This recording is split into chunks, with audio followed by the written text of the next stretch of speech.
वो जो गूंगे बहरे बच्चे हैं, जो किसी वजह से जन्म से गूंगे बहरे पैदा होते हैं। कुछ समय पहले तक उनके लिए कुछ नहीं था, वो डेफ डम स्कूल्स में चले जाते थे, ना सुन पाते थे ना बोल पाते थे। पर कुछ पिछले से 10 साल में साइंस ने ऐसी तरक्की की है कि इस तरह के बच्चों को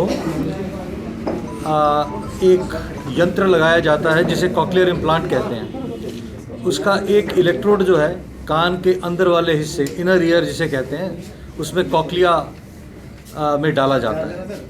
उससे क्या है, जो हेयर सेल मर गए हैं उनको बाईपास करके जो सुनने की नस है उसको डायरेक्टली स्टिमुलेट किया जाता है।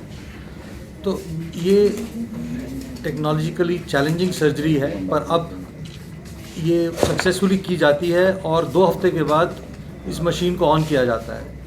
फिर बच्चों को एक बार साउंड जाना शुरू होता है तो उनकी ट्रेनिंग की जाती है, जिसे AVT कहते हैं, audio verbal therapy, auditory verbal therapy, और उससे फिर वो बच्चा बोलना सीखता है। तो आज इस तरह के बच्चे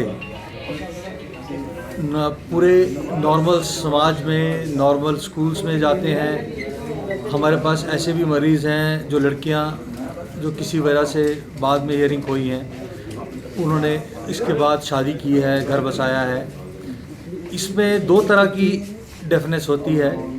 एक है जो जन्म से, जिसे प्रीलिंगुअल कहते हैं। दूसरी है जो बाद में लाइफ में किसी कारणवश आपकी सुनने की क्षमता कम हो जाती है, जैसे कोई एक्सीडेंट हो गया, कई दवाइयां हैं सुनाई को कम करती हैं, किसी गलत तरीके का बुखार हुआ या कोई बीमारी हुई। अब इस तरह के लोगों को पोस्ट लिंगुअली डेफ कहते हैं। इनमें भी जब हियरिंग में थोड़ी कमी होती है तो मशीन लगाई जा सकती है, पर जब हियरिंग पूरी तरह चली जाती है तो कॉक्लियर इम्प्लांट किया जाता है और इसके रिजल्ट्स बहुत अच्छे हैं। सो आज के टाइम में अगर आपके बच्चे की नस की क्षमता कम हो गई है तो आपको डिसअपॉइंट होने की ज़रूरत नहीं है। इसके लिए एकदम सॉल्यूशन है और ये चीज़ बिल्कुल सक्सेसफुली की जाती है। दूसरी चीज़ जिसके बारे में मैं बोलना चाहूँगा, आवाज़ से संबंधित।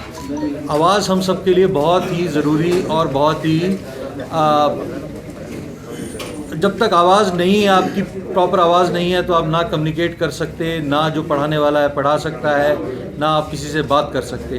तो कई आवाज़ की प्रॉब्लम्स होती हैं। एक तो ज़्यादा आवाज़ का इस्तेमाल करने से कई लीजन होते हैं, जैसे वोकल पॉलिप्स हैं, नोड्यूल्स हैं, जिनको सर्जिकली ट्रीट किया जाता है और हम लोग इसे लेज़र से निकालते हैं। लेज़र जो है, इसको माइक्रोस्कोप से कपल करके जो कटिंग एज है, कटिंग बीम है, वो 100 माइक्रोन तक निकलती है और आवाज़ की तार को बहुत ही प्रिसाइसली ऑपरेट किया जाता है ताकि आवाज़ इम्प्रूव हो और कोई ख़राबी ना हो।